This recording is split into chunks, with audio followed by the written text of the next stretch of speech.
Talk with Easy podcast. I am your host, Asa Smith, and today we have Jada.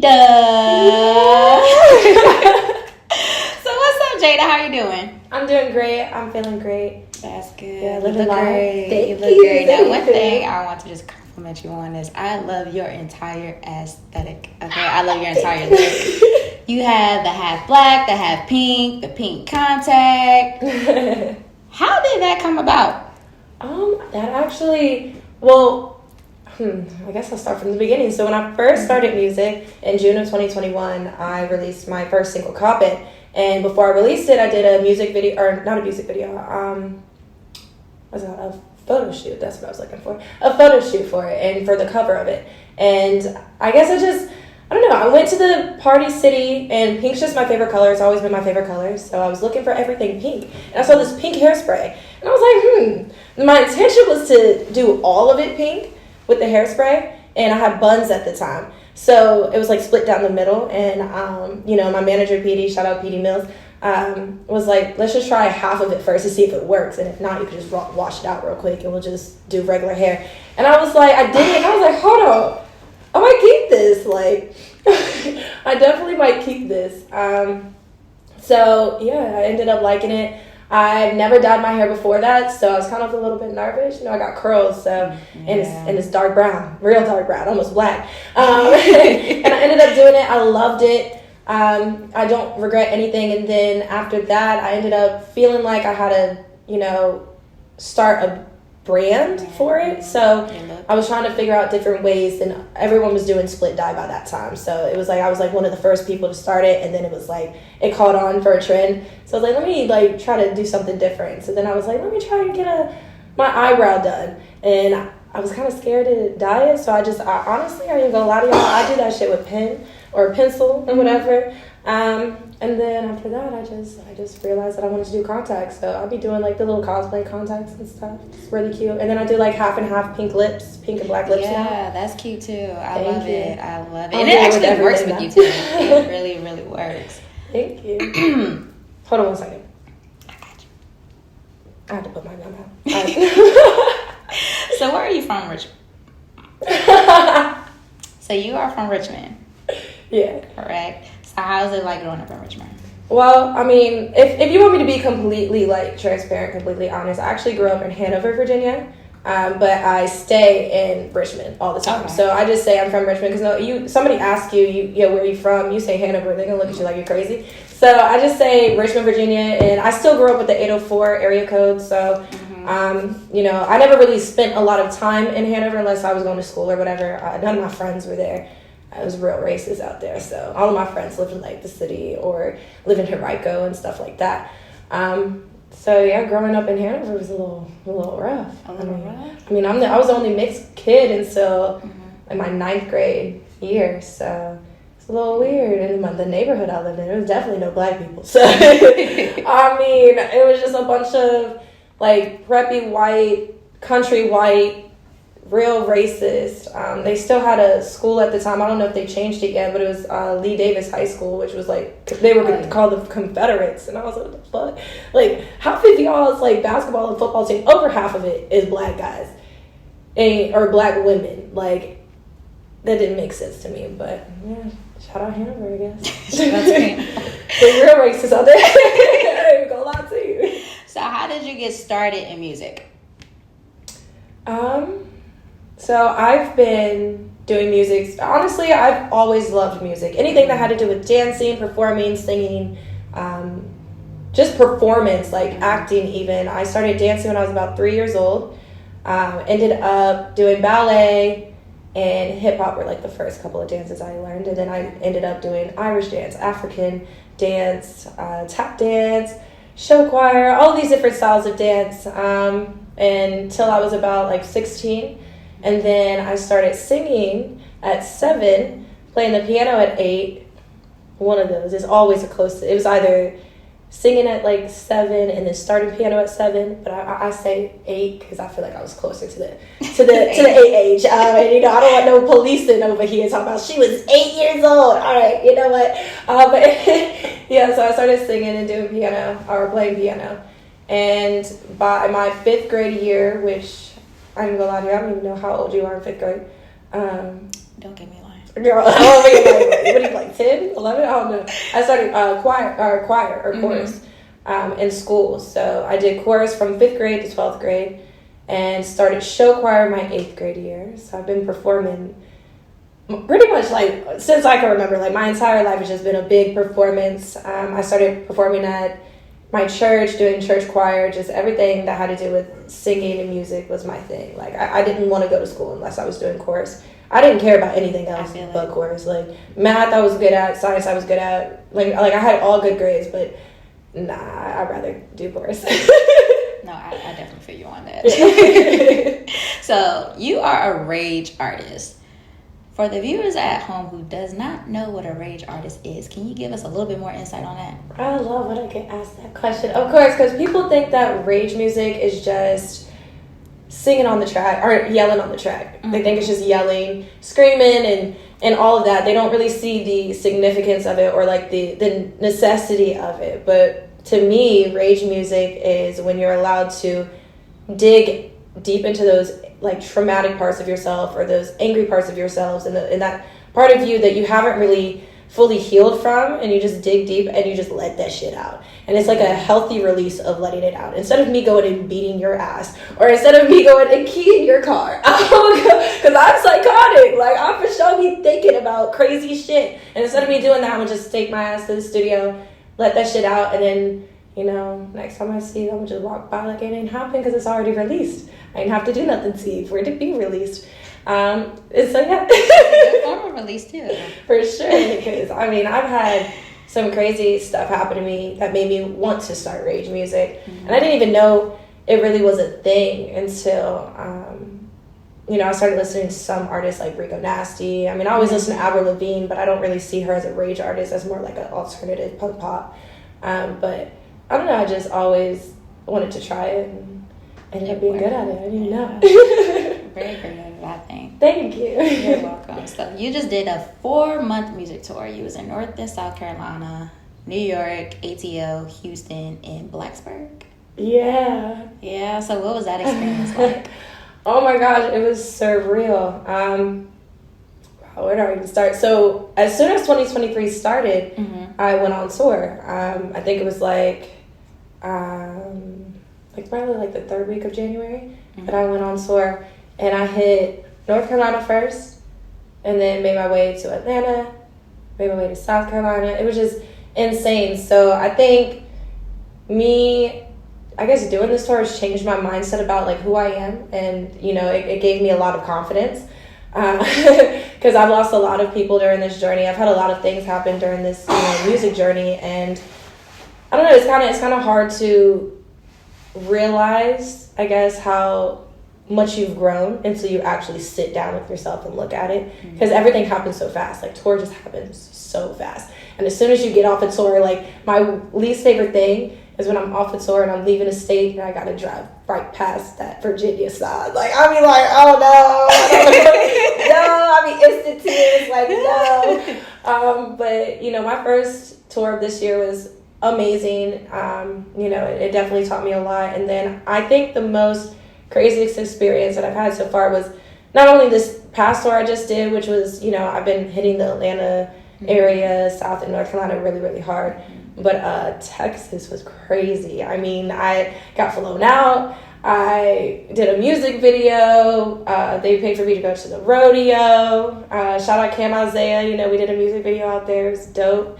Yeah, it was like, I don't know, it kind of changed my perspective of who I am as an artist. Like how much respect I get and how much people actually enjoy my presence. Because, you know, living with like anxiety or depression or ADHD and stuff, you know, I struggle with mental health sometimes. And as an artist, you know, you're caught up in the go, go, go, go, go. You kind of forget to realize that people like actually appreciate you, even if you can't see it yourself. And that was just kind of like a moment where I was like, damn, like niggas fuck with me like that. Like, really? I didn't have to pay for shit. Like, I went to South by Southwest. Like, oh my God. So, what was your favorite city on the tour? Do you have one in specific? Performance-wise, I would say South Carolina, probably. I do like Atlanta because there's a lot to do, but I think I probably would expect South Carolina. Why South Carolina? What? South Carolina is lit, y'all. South Carolina is lit. Look, they got the college. They got the college scene out there. Uh-huh. They got pretty much just the college scene. They got the college scene. It's very diverse. You can hit up different areas of South Carolina, and it'll be like 3 hours away. It is still in the same state. Like, it's such a big state to network, and you can meet so many different people, and they have so many different, avenues to go through at different markets. And it's just, I don't know, I really like expanding myself out there, because it's like, all right, I could go to this town right here and then drive 10 minutes down the street, and it's a completely different atmosphere. And I'm one of those people. I'm a Gemini, so I definitely put myself into, I guess we're the double personality, or the two-facedness comes in onto the Geminis, is like, we're very well-rounded. We can go into different areas and fit in and kind of change or adapt to that environment. We adapt to our environment. So it's not being two-faced. It's just, I know I can't act this way around these people. They're going to think I'm weird, but I can bring out a different side of me, and I have different sides of myself that I can bring out and express. So I like being able to express all sides of me out there. So. Gotcha. So I'm interested in tour life, like a day in the life of Jada, but on tour. Like, take me through that whole entire thing. So if y'all want like in depth too, like, I'm gonna definitely explain it, but I have like YouTube videos on it and stuff. So check out her YouTube. What's your YouTube page? Ooh, you vlogging over here. I got vlogs out here. So it's Duhhh Rockstar Lifestyle. That's Duhhh. Don't forget the 3 H's.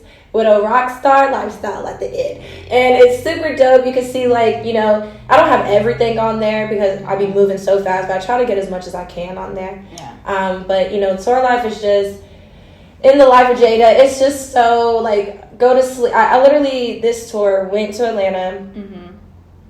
Wait, did I go straight to Atlanta? Hold on, I gotta think. Sometimes my timeline is so fast. I'll be going like straight to Atlanta. I'll be, I'll go to sleep that night, wake up 9 a.m, have to go and, do artist boot camp. I have to like work out. So like being a rage artist, you can't just wake up and perform. It's not just 2 songs. And realistically, 2 rage songs back to back, you probably will be out of breath if you're not in shape. A lot of people can't do that. So imagine doing a whole 30-minute set of just straight like jumping up and down, partying, yelling, screaming, bubbles everywhere. Like, it's a lot to do. Mosh pits. So, you have to definitely work out, and then you have a show right after you work out, and then you go to sleep. You wake up, do it all over again. But the next time you're in South Carolina, and you're going to South Carolina, you're not leaving South Carolina until 3 a.m., coming back to Atlanta, going to sleep, waking up, got a rage show.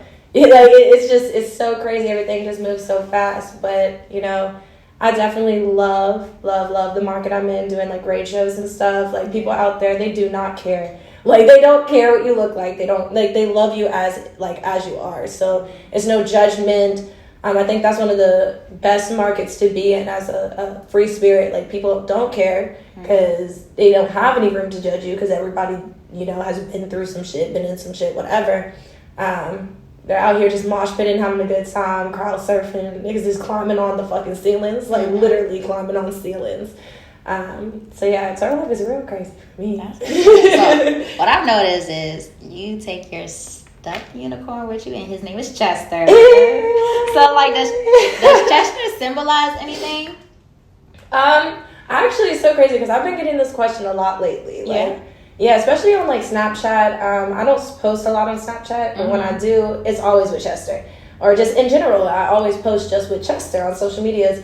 And, I get the question like, why the fuck you got a stuffed unicorn? Like, that's weird. Like, that's you. Yeah, that's me. So I have severe social anxiety. So like severe. So I either like, if I have to go somewhere, and be in front of a lot of people, or like just be like social. I'm a social butterfly. It's like weird. I'm a social butterfly, but I'm very to myself. So I like to take him, because I don't have enough time to have an emotional support animal. So I really want a naked cat. Because because they don't shed or nothing. I love naked cats, but I just don't have the time to have one and take care of it properly. So I take around my stuffy. He be having a great time out here, you know. We be out here living life, vibing. I be squeezing him when I get nervous and shit. People just think he's for show, but in reality, I just have social anxiety. Wow. I didn't even know that. Yeah, you never know, because I'm so like... I wouldn't expect, because like, when I met you, like, I just started talking to you right away. You just like very bubbly. Mm-hmm. And yeah, and so you know, I would have never expected that's that. What a lot of people, they like get your personality confused with like your mental health. So like my personality is always going to be bubbly. I'm always going to be nice. I'm not going to be a bitch to you. But like on the inside, I'm like, oh God, like, oh, what if she don't like, but did I say something wrong? Like, So, well, I guess since we're already here on the subject of mental health, so I've seen that you have mentioned that you have ADHD and anxiety.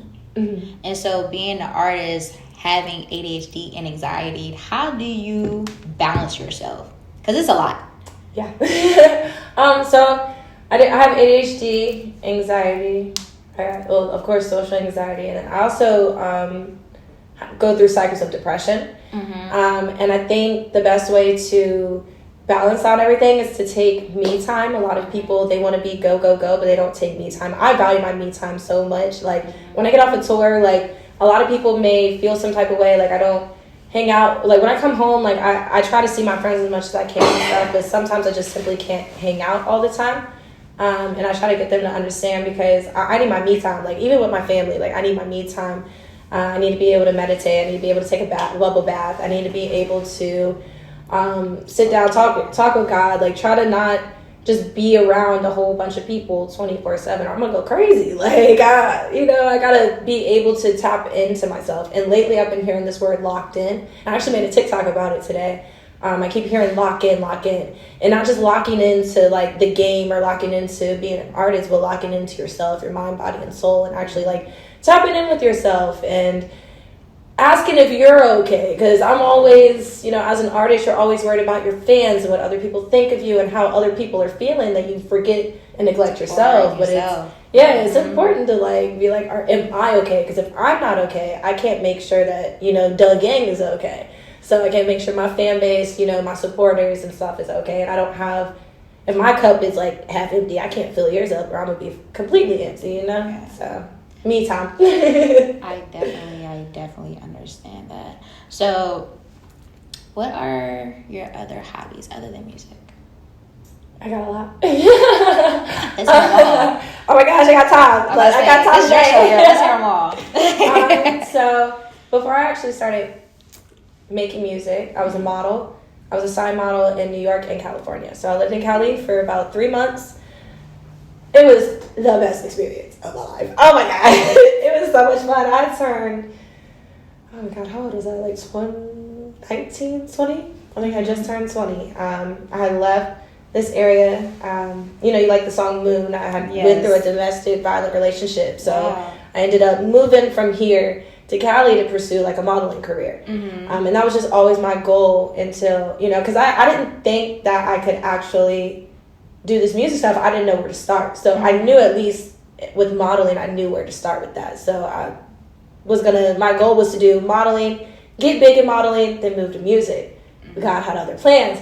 But, I went to Cali, shot with some photographers, made some crazy connections. I was only there for 3 months and like made life-changing like connections. Like I went to Cabo without a passport.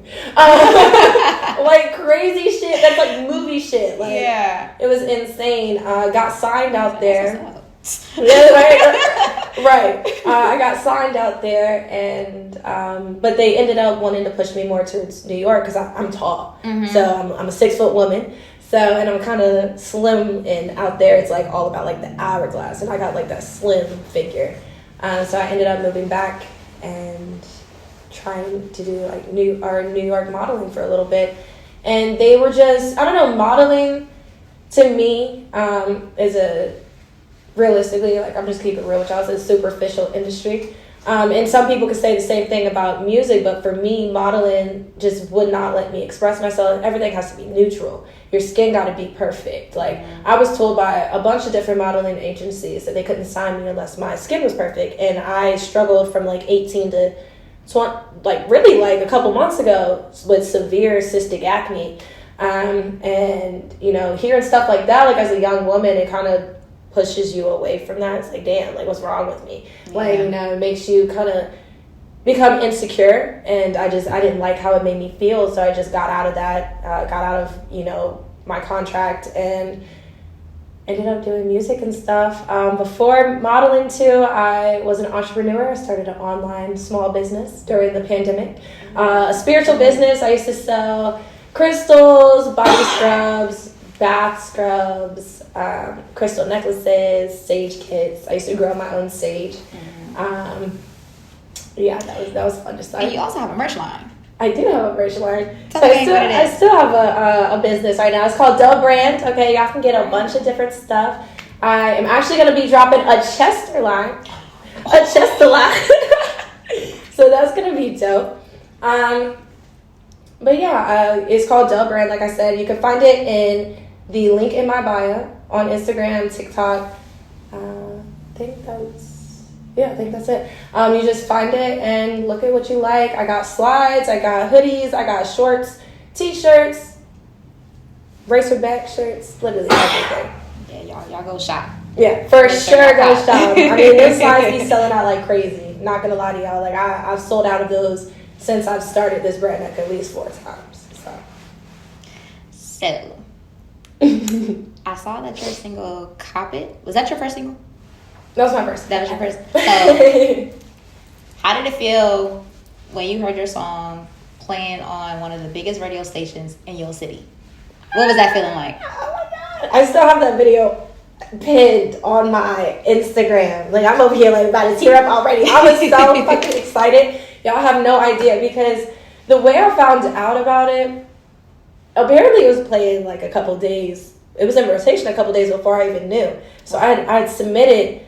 You know, I was on one of the Richmond blogs, and I shout out to Lily. She was on one of the blogs commenting, you know, you gotta like just like either like get on the website. Like, she was telling you how to do it. She was telling you like you gotta just get on the website and just do that shit. And people were thinking it was so hard. Like, I mean, I'm not gonna lie to you. I was one of those artists that thought you couldn't get on the radio unless the radio came to you.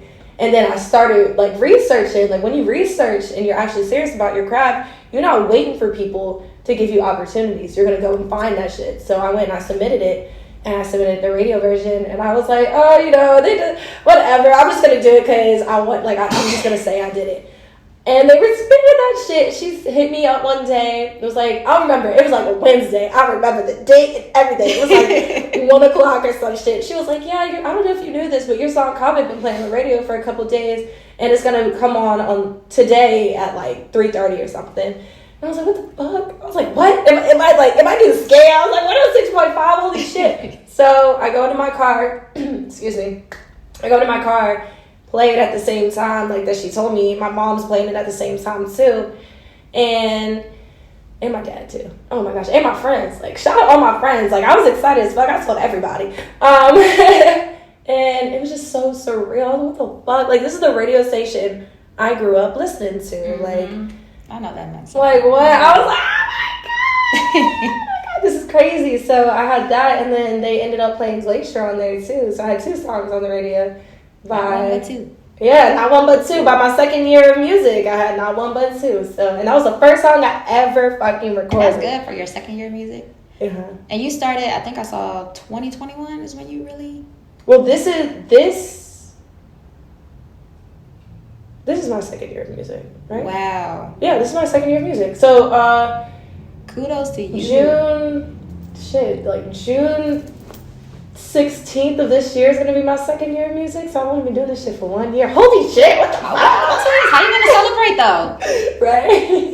How am I going to celebrate? You got to celebrate it. Oh, my birthday. So I started music a week before my birthday. So I released Cop It, and then I made Cake Day, which is another single I got out. It was on my EP, and I made that just for my birthday. So that was my second song I put out. So I'm going to get fucked up. Oh my gosh, it's going to be my birthday. I might make another twerk anthem. Like, yeah. It's gonna be I want to look out for that. I was like, damn, wait, it feels like I've been doing music for longer. I haven't even hit my 2 years yet. And you done so much. Like, you should be like very, very like proud of yourself. For Thank real. You. So let's get into your latest album, Miss Rager. Tell us a little bit about that. So that is my first album ever. I dropped that last June 2022. Right before my birthday. I try to drop a lot of stuff before my birthday. It's like a special. I love Gemini season. Oh my God. It's celebrating another life. Right. Year of life on Earth, okay? So I dropped that in June of 2020 or 2022. It's like a mix between rage and my R&B side. So it's like I sing, I rap, I rage. I make all types of different genres. So it was kind of like giving you my Jada and Jada. So my name is Jada, but my artist name is Jada. So it's trying to give you both sides. So a lot of, I had some people be like, oh, well, why wasn't it all rage? Because the title was Miss Rager. So it's like, all right, some people could have taken it as Miss Rager, I'm a rager only. But no, my interpretation and what it was supposed to give, and a lot of people understood it was Miss and then Rager are two totally separate people. Mm-hmm. And so it was a Gemini type of take on it. So that's why the cover art is me with my brown hair sitting and then me with my pink hair sitting. It's only those two sides, and they're kind of like flipped upside down, kind of like yin and yang. It like balances each other out. So that was like the interpretation of it, was kind of to get y'all to see like different sides of me. So you get like the sweet, like, just real smooth talker. Then you get the real crazy, like, what the fuck is up? Like, I switch real quick, nigga. Like, so yeah. Gotta show your different sides. Right. So I see that you are an independent artist. Mm-hmm. I say, I know. I'm not No, yeah, I'm independent. Because you're an independent artist. Do you plan on staying independent, or do you want to be signed? That's a hard question.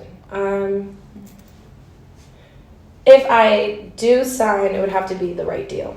Like, it couldn't be, just I can't just sign with anybody. Yeah. So I actually have had some labels reach out to me, and, so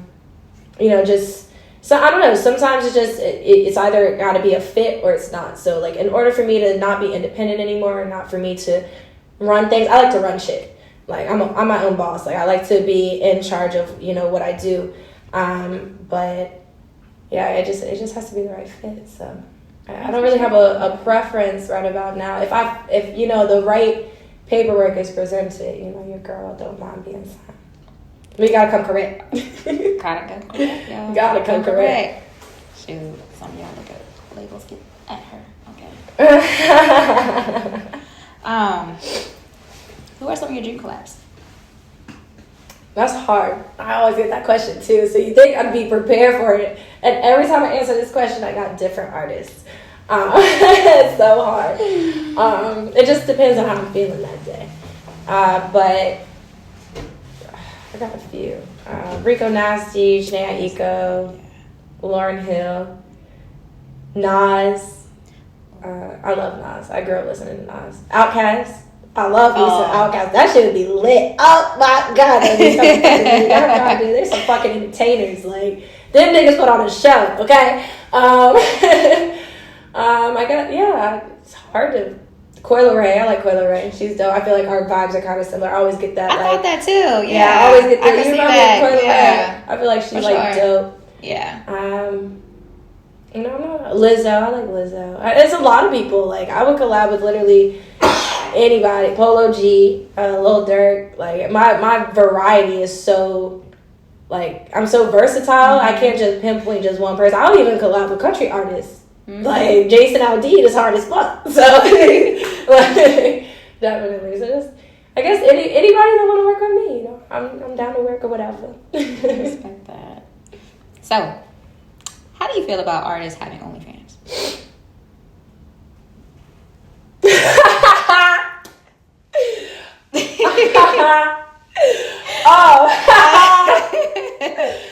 I don't give a fuck. I want to say that was a curveball. I don't give a fuck. Do what you do, boo. Make your money and do whatever the fuck you want. The girl for sure had an OnlyFans for a little bit when she first started. I for sure had an OnlyFans. I wasn't showing it. OnlyFans, you can put anything on there. It's not just. I ain't gonna lie. I stopped it because I felt like people were getting tea because it was the same shit I was putting on my Instagram. So I did stop it. I didn't really put anything like crazy on there, but I don't judge. I know a bunch of people with OnlyFans. You know, I'm friends with a bunch of people from OnlyFans. I got a lot of stripper friends. Like, however you make your money has nothing to do with the fuck I think, or my opinion, because I think you should just do whatever the fuck you want and whatever's gonna get you rich, bitch. So, I for sure expected that. I was like, oh, that thing saw my OnlyFans. I was kidding. I was gonna say that was a little question from a little birdie. I ain't gonna say who. So, what advice would you give an upcoming rage artist or just an artist in general? So I'm gonna start with the upcoming rage artist first. Okay. Let me start with the artist in general. Okay. Don't give a fuck what anybody has to say about you. Period. When I first started music, you know, I told my family I'm a college dropout. I'm not even gonna lie, not even was. I am very smart. I could have gotten into any college. I just didn't want to go. It wasn't my passion. It wasn't what I wanted. And that wasn't ideal at the time. You know, it's only I had to graduate in, I don't know, like 2018, 2019. Yeah, whatever. I'm getting up there. Oh my God. Anyways, so they weren't really super excited about it, but look at me now. Like, you can't really worry about what the fuck other people have to say about you or what you want to do, because at the end of the day, you know you. Like, think about me. Like, my parents had put me into dance, performances, choir all my life, and still thought I was going to go to college. Like, I've been performing my whole life. Like, what are you doing? Like, you should have known that this was going to happen. And I feel like a lot of people don't do what they want to do or don't push hard because in the back of their mind, they have this doubt because the whole world is telling them that it's not possible. And the only reason it's not possible is because they didn't follow their dreams. So if they don't follow their dreams, why the fuck would they believe in yours? Mm-hmm. Like, that's always been my thing. Like, I can't get mad at you not seeing my vision when you didn't follow your vision. So if you're listening to people that aren't doing what you want to do or aren't in a position that's higher than you or doing what you're wanting to do, you can't listen to them. Because they'll never be able to understand or relate to what you're trying to do. So that's number one. And for my rage artist, you're not just screaming on the motherfucking track. Anybody that says that can suck your shit.